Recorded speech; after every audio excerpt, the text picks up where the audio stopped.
Look, I think that the possibility of such an event could never be excluded. At the end of the day, like even back 100 years ago, the February Revolution of 1917 also was being created by people who were quite loyal to the Tsar and who didn't want to remove Tsarism as the political system. And they were all representatives of the, how we would say now, large businesses and large corporations of that time. And I definitely see a lot of growing discontent among Russian elites. There was a spike in 2022, then the combination of sanctions policies and Putin's own activities inside Russia actually helped him to restore their loyalty, and they were loyal and they remain loyal now. But for the last year, they're asking more and more questions because many people believe that it was Russia who made everything possible to support Trump's re-election. And then Trump was making some advances and offers to the Russian president, which like virtually everybody in Russia believes, they're cool, we need to take them. And Putin is not taking them. And people are scared because now they don't understand how much longer this whole thing would drag and what to expect, and they don't understand the rationale. So this loyalty is visually declining.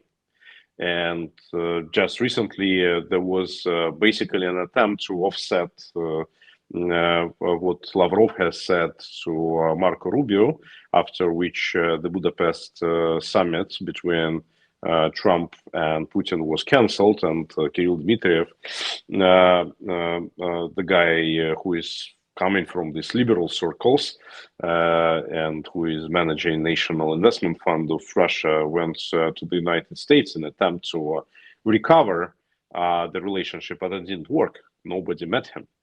And he was sending all these messages, that guys, we're ready to talk, but as the result, he had just to return back home. And today he said, at least a year, we will have to continue fighting. And obviously that doesn't put people in a very good mood. So I totally understand where these rumors are coming from. No, in terms of the sanctions pain, I don't think that the recent developments actually add a lot to the fate of particular Russian businessmen, oligarchs of Russian wealth. Because everything that could have happened mainly has happened already.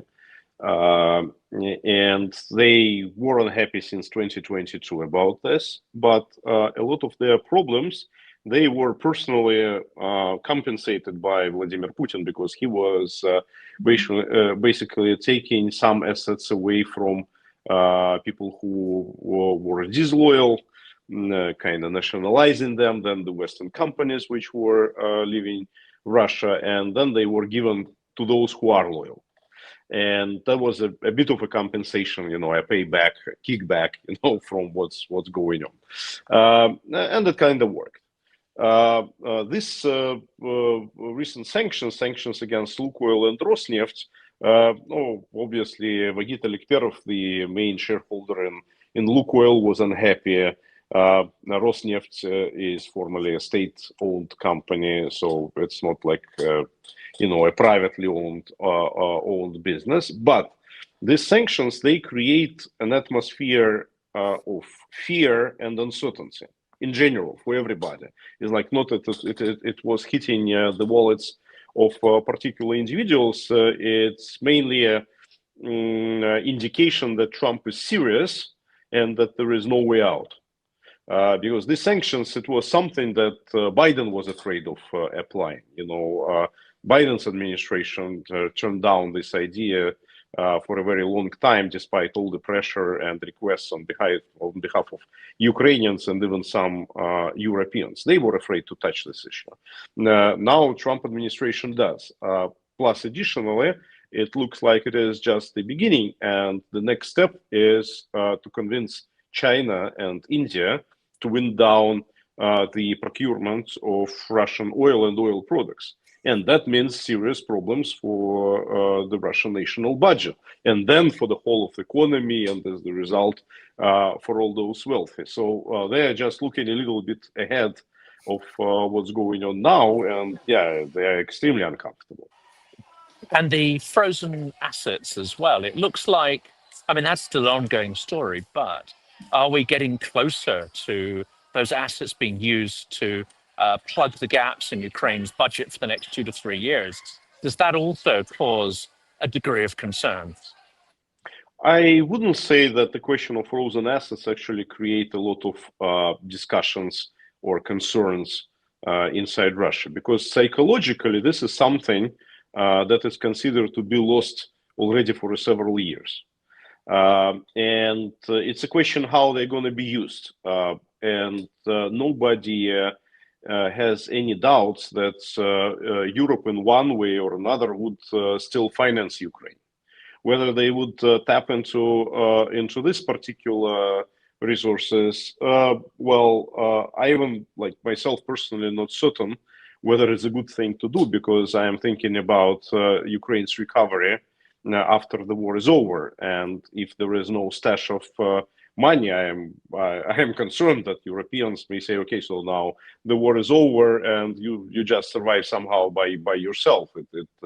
This source of cash can significantly be drained, and these reserves, they kind of was a certain guarantee, a certain cushion for the future. But it definitely does not affect what people are thinking about in Russia. But the oil question does.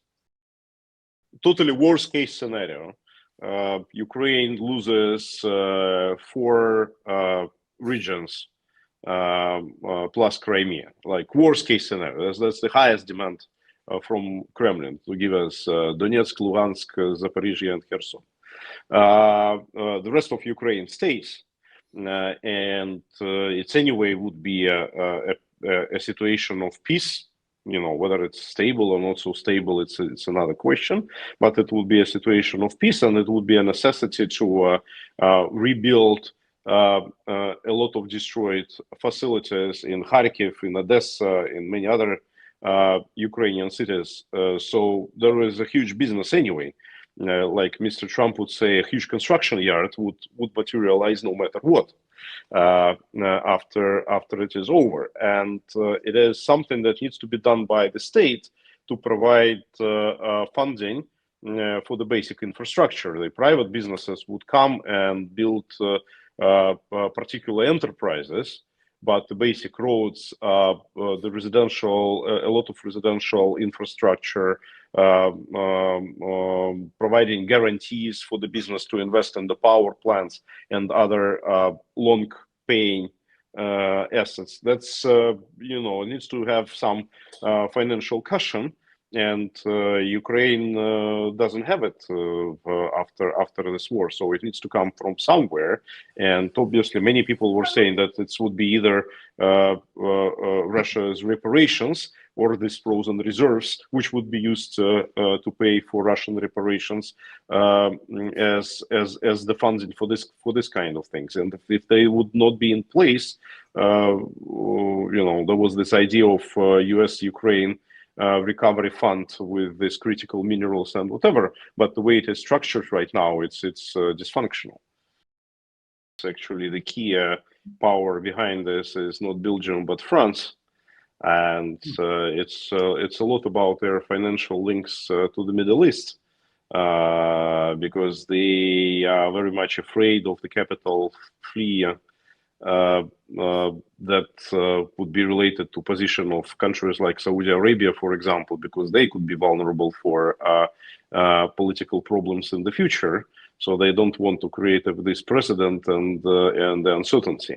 And Belgium just happened to be at the front line because physically this repository is located in Belgium, but it's not their only sovereign position. And actually, I would say that on other fronts, Belgium is very helpful towards Ukraine as well as France. It's just that this is the question where they really are afraid. Frankly speaking, as I already said, I think it would be way wiser to actually keep these reserves for the future when the restoration needs to take place. And it's not that large of the money that Ukraine currently needs. It's a lot of question of efficiency how this money is being used. Because just like to give you an idea. 80% of casualties at the front line right now is because of the application of drones. The total expense of Ukraine's defense ministry on the drones and all these new military technologies is $5 billion. So for $5 billion pay for 80% of enemy casualties.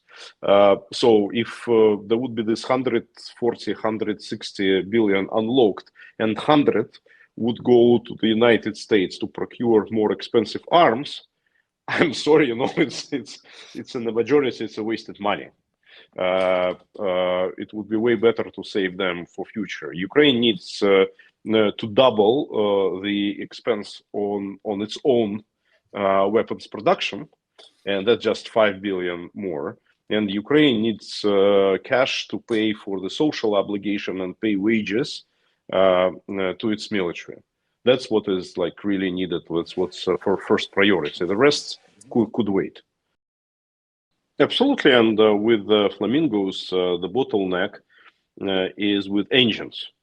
Production of engines is a high-tech production which you cannot do in Ukraine at the moment because of the war situation. That Russia just bombs whatever facilities are being created for this kind of purpose. So the engines, they need to be produced in Europe.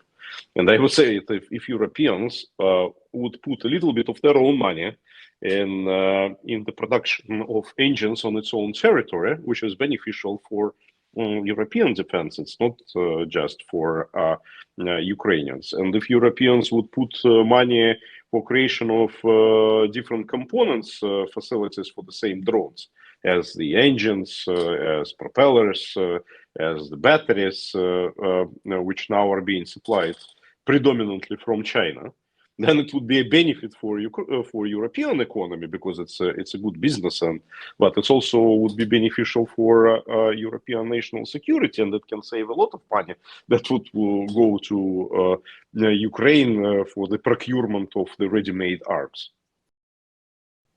Well, look, right now in Ukraine, there is plenty of our own production. And all those drones and a lot of other stuff is being produced inside Ukraine in the garage mode, in a very distributed mode, and it can be done this way. As I said, there are just particular components which require some heavy investment and safe places. And primarily, we are talking about engines, all type of engines, but jet engines in particular. But even the small engines for the drones, they also very much needed and very important.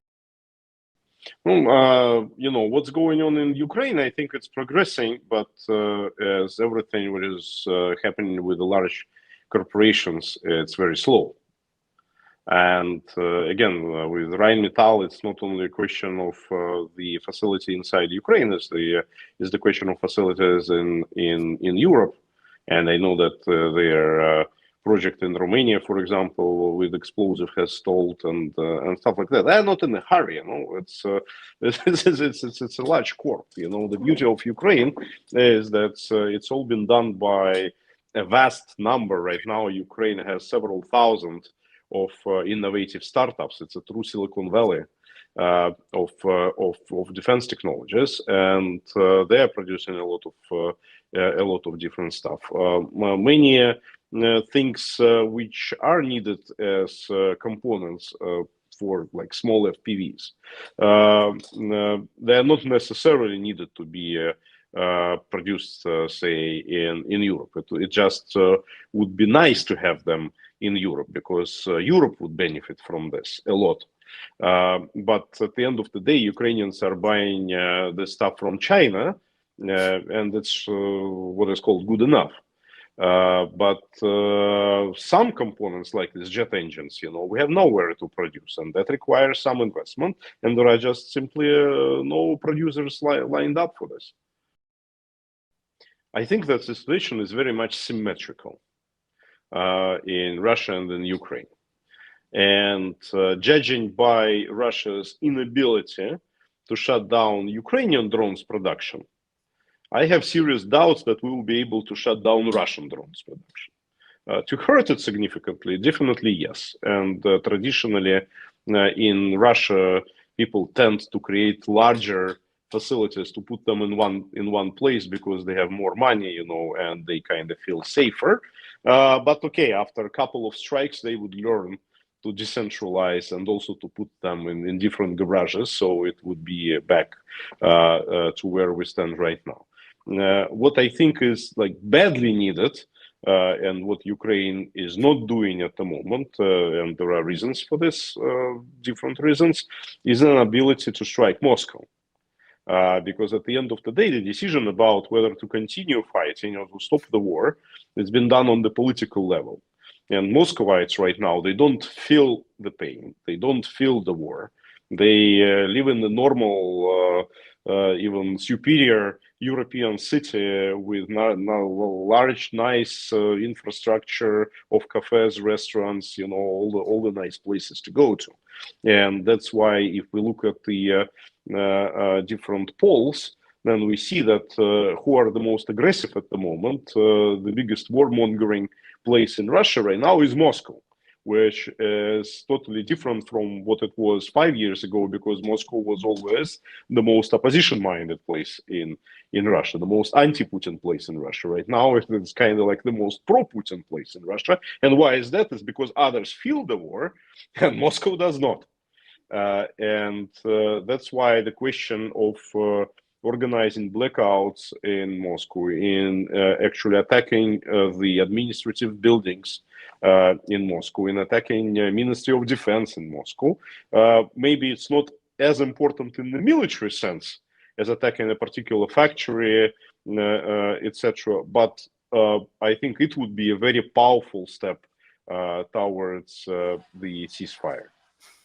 And are there enough people in Moscow reaping some financial reward, reaping some reward in terms of increased status from supporting the war? What are the dynamics behind that change, let's say, getting behind the war? Well, obviously, all the beneficiaries are in Moscow, and their names are known, where they live is known. It's all transparent, so you can attack them. It's just that in the previous U.S. administration, Jack Sullivan, Bill Burns, and the president himself, they were very much against of opening such a Pandora box, because they thought that it would be a true escalation. But that's the escalation which is actually needed, because these guys are the real beneficiaries of the war. And it's totally in line with all the international rules of war. They are not civilians. They are the combatants. They are the sponsors of the war. And obviously they need to be attacked.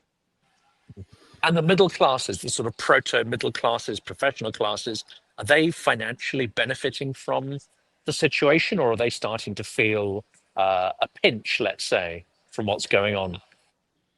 I think that during last 35 years, the biggest economic growth was during the years of war, because it was this Keynesian effect on the economy. The money started to come It was a big financial pump into the economy. So obviously everybody benefited because the money was coming as wages for the ordinary guys who took the contract and went on fighting, as well as for the middle class and the wealthy, which are the owners of different companies which benefit from this situation. It was the largest construction boom in Russia. It was the largest consumption boom in Russia. So obviously everybody benefited from this, and that's why they don't rebel. Well, look, I am against, as you say, total war, because I think that targeting just civilians, it's inhumane and it's wrong and it's against all the international conventions of war. Yes. That's why I'm not. It doesn't work that well either. It Yeah, doesn't bring people's spirit. Yeah, it would vice versa. It would mobilize has the opposite people, effect very often. People, against. No, but what I'm saying is that we should attack those wealthy which benefit from this war, the stakeholders of this war. And this is the top bureaucracy which organizes this war, including Putin's residences itself, and their residences of the wealthy, the governors of different regions. And I can say that actually ordinary Russians would applaud this, because they feel alone confronting, those of power. They don't see that anybody is helping them. They think that they are to suffer anyway. They've been sent to the front lines. They would receive less social care as the result of sanctions. So they would take the pay, take the toll of this war, but they are not being protected by no one. No one is their ally. And that's why if Ukraine or the West would actually join the fight against Russian oligarchy, I think that people would be very happy, and they would actually may switch sides. A lot of them. Obviously, at the end of the day, I want to see gallows at the Red Square with Putin and his gang hanging there. That's for sure, as the war criminals. After something like Nuremberg process, but in Moscow this time, or it can be done in Kiev. I don't care, but nevertheless, the result is the same. And I think there would be thousands, if not millions, of people who would come and applaud for this outcome, because Russians are tired of this regime as well, and the majority of Russians, they're kind of resigned that they have to live with them, because they don't see how they can change the regime, and they trying to adapt, and they're not speaking up, and they're not rebelling. But it's because it's what we call a syndrome of learned impotence, because they don't see the way out. So they need to see an ally. They need to see a powerful ally which is on their side. And when it was the collapse of the Soviet Union in 1991, I also was campaigning for a trial, for illustration at least, but nothing like this happened. And it didn't happen for a reason, because it was the same people who were part of that regime who just changed colors, some of them, but they stayed in power. And that's also contributed a lot to this syndrome of learned impotence, because what the ordinary people said, okay, so everything, we try to change everything, but nothing has changed. And moreover, the West actually supported those bastards, who just change the colors. When they were shooting the legitimately elected parliament in 1993, there was actually Bill Clinton who applauded and say, like, well done. The 1996 referendum, where we sent in our own polittechnology to make sure Yeltsin stayed in power, who then appointed Putin. So. Yes, absolutely. So Putin is a logical continuation of Yeltsin's regime, and that's why people are saying, so nothing is changing. It's the same KGB officer which was back 50 years ago. So Soviet Union is gone with all the social benefits it had. But in terms of people in power, they are the same. In the Soviet Union, at least they were contained in terms of their wealth and what they can and cannot do. Right now, they are not contained at all, and they are creating a kind of aristocracy for themselves when, sons supersede their fathers and then grandsons supersede their sons, so where are we? It's only getting worse. That's why they are not rebelling. That's the main reason. It's a universal problem, by the way. I would say that for the whole of the world, the rise of populism, it doesn't matter left-wing populism, right-wing populism, it's the reaction of ordinary people against inability to change their lives in the democratic way. So they just like saying "fuck you" to the authorities. Pardon my language. It's just their way of showing the middle finger. And if they are not responsible, they don't think that the situation will change. Why they should be careful about their choices? It's just that they want to make their choice as disruptive as possible, and that's what's happening. I am obviously very hopeful that as the result of this horrible tragedy that we live in right now, there would be a window of opportunity for Russia to experience a radical change and to get rid of the existing elites. I think that at the end of the day, like no matter what, but this window would open.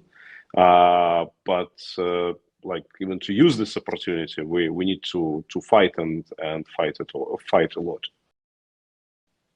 No, frankly speaking, I am very skeptical that somebody can interfere in our internal affairs and can help us to do the positive change. No, obviously it is very important. But I would say that I already many times said this in public, that for our fight, the Trump administration is so much better than the previous one, because the previous one actually did a lot of conscious effort to stop us, to prevent us from action, to tie our hands. And they were asking Ukrainians to stop supporting us. They were asking other countries not to support us. So they did a lot of problems for us, a lot of harm. This administration just doesn't care, and that's so much better, I can tell you. I guess you're right. Yeah. When you are dealing with somebody who has a transactional approach, a pragmatic interest, it's always easier because you know what to expect. You know what you see is what you get. And to work with this administration, for me, it's way easier than it was before. And right now we have one particular objective is to make Ukrainian defense technologies global. That would open a lot of new windows of opportunities for us in what we do, and that's why that's my main focus at the moment. In the word soft power, the key word should be power and not soft. And when Kremlin exercises soft power, for them it is power, because they know what they're doing it for. They have a particular objective for each of the hybrid operation that they are planning. They put in particular objectives for Russia Today, for Russian World Institute, for elections collusion. They know what they try to achieve. They fail in many times, but at least even the hermitage and cultural outreach, same stuff. Yeah, even there, they know what they're shooting for. The American soft power for many years, it was unfortunately just an idea of supporting some nice people. To be exact, people who are in charge of distributing money think are nice. There was no accounting, there was no feedback, there were no KPIs. And the results, they are not even minimal. They are in many cases negative, because I'm judging by the Russian grant recipients audience.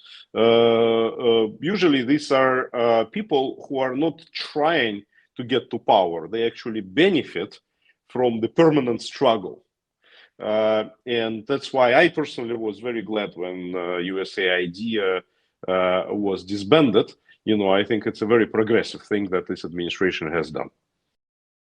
Russia did play during Scotland's referendum.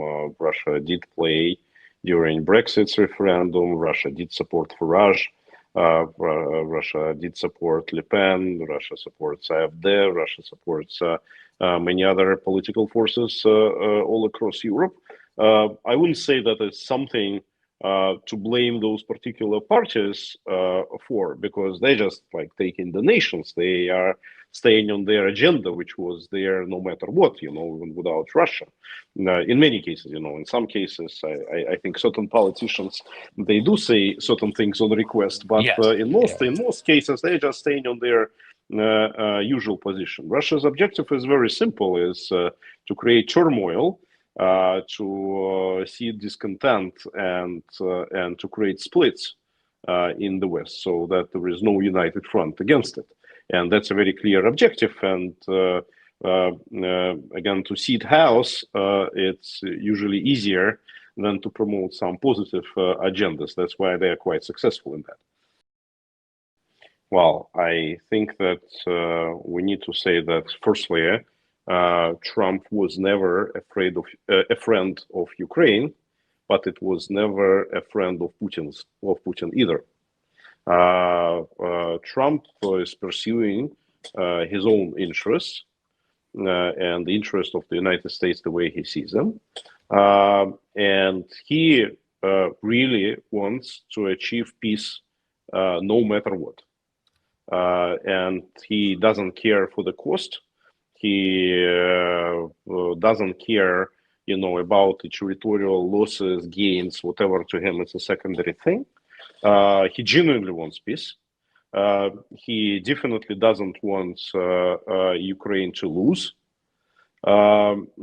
He doesn't care whether Russia wins or loses, but he needs peace, and he wants to achieve it quickly. He is obviously is greatly disappointed in Putin, because he thought that he would behave more rationally in this sense, but he doesn't understand that Putin needs something which he can declare as his victory inside the country, and he cannot do it by just declaring a ceasefire along the current front line, because it means that he achieved nothing. That's why Putin is demanding at least the Donetsk region to be given to him, but he is ready to make concessions on this way. It's just that because Trump is in a hurry, Putin is using this fact as a leverage against Trump, and that's why we cannot come to a certain conclusion. But to me, again, Trump willingly, unwillingly, but he is doing the right thing, and if we at the end of the day, again, we will come to the situation when at least eastern flank of NATO countries like Poland, Baltic states, Romania, Slovakia would rearm and would fortify their borders, and Ukraine can participate and benefit from this. I think it would be the right thing, and I think that Trump understands it very well. I don't think that Putin would restart the war with Ukraine. I think that Putin will go to Europe. Putin needs NATO to collapse. That's his objective. And he would pursue this objective. And unfortunately, he has many chances to achieve this, because right now, the Baltic states are pretty defenseless. And even Poland, which has a great army, is not ready for the modern day fight. And he knows it. And he can start his offensive against those countries at any given moment, even without stopping in Ukraine.